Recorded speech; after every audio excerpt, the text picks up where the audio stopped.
Hoi hoi fish folks, Blackie here. Today we're going to be looking at moving this massive 45 centimetre black shark from a small tank into a slightly larger tank. As you can see, a massive net is required to catch this fish. In fact, as you can see, the net is at least twice the size of Nug's head, and that's a pretty large head. So here we go, positioning in the much larger tank, housed with a jade perch, a couple of Oscars.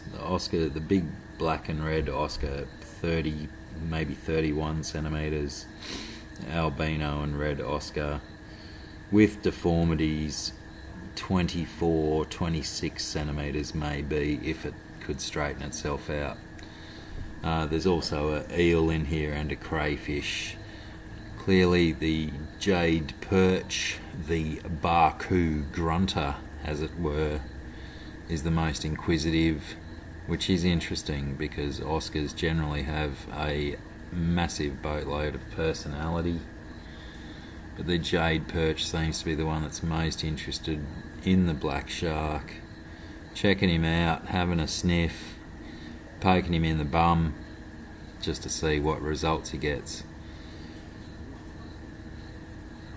Getting close, black shark backing off a bit until he decides to have a sniff and say to the jade perch, "I am considerably larger than you are, sir." Now these guys, these Oscars, the surprise story of this move, with the reputation that Oscars have got of having balls of steel and negotiation skills beyond that of Eddie Murphy, they were, from the moment this black shark went into the tank, displaying signs of stress, freaking out, and utter pooing of the pants.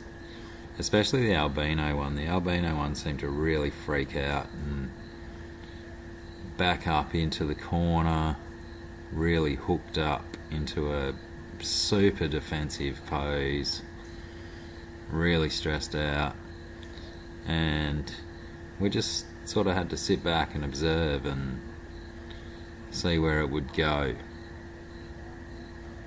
And this is the kind of thing that happened, I guess.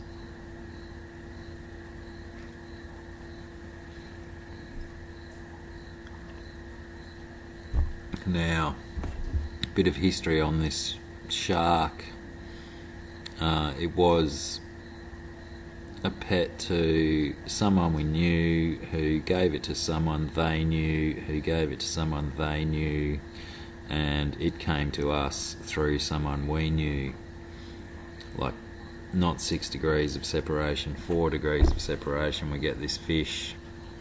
It's spent most of its life growing in a tank on its own, and when a fish this large is grown on its own, it knows no tank mates. So as soon as it goes into a new tank with random tank mates, it's going to just exert its aggressiveness and power. And look at the defensive pose on this Oscar. It's absolutely freaking out. Even the big one, he's laying on his side in the gravel because that's a defense mechanism for Oscars. They get stressed or discombobulated, they'll go from a 45 to completely horizontal and play possum, or who knows what it is, but that's what they do. And as pretty as this big black Oscar is, he's got a gorgeous pattern on him.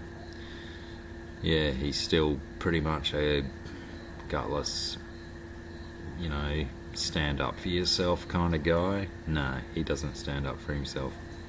Perchy, however, Perchy's keen. Look at that Oscar, look at his pattern. It's like a 7 backwards, and on the other side it's a question mark, so you go 7? The perch is keen. Perch is hassling black shark's hassling back. But things may have to happen when the black shark isn't being occupied by perchy. He seems to generate a lot more interest in the Oscars and go and poke them in the bum or something like that. He's like I said before, approximately 45 centimetre black shark, 31 centimetre black Oscar,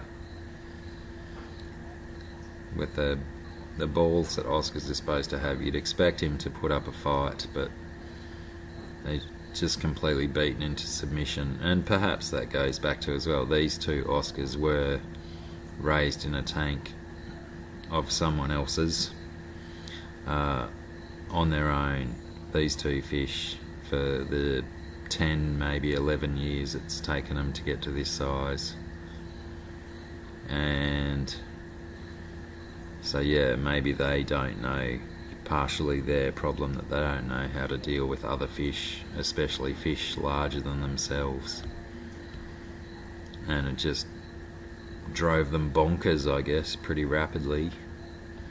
They as it again seen here, the hook in that albino, thank you for zooming in there, Blackie, that absolute super defensive pose, and this guy coming in on a 45 and sort of, is he, you know, assisting to guard the albino, or is he just looking out for himself?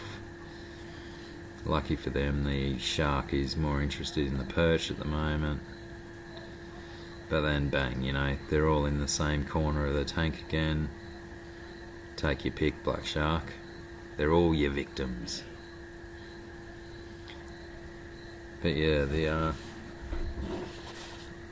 perch probably holding its own with the shark, because it is a much faster swimmer.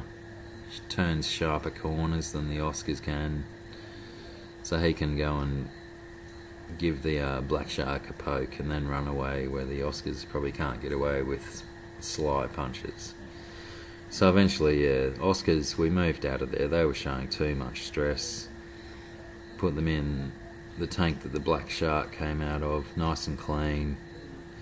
Cleared it out so there's nothing for them to freak out about. Just let them have a chilled few days in a uncrowded tank, and it was pretty much all behaviour back to normal. I don't know, is it a question mark? Is it a fish hook? It'd be ironic if it was a fish hook.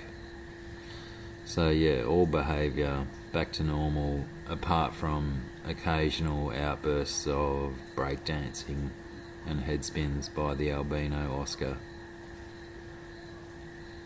He seems to like the turf provided, an excellent surface to perform said head spins.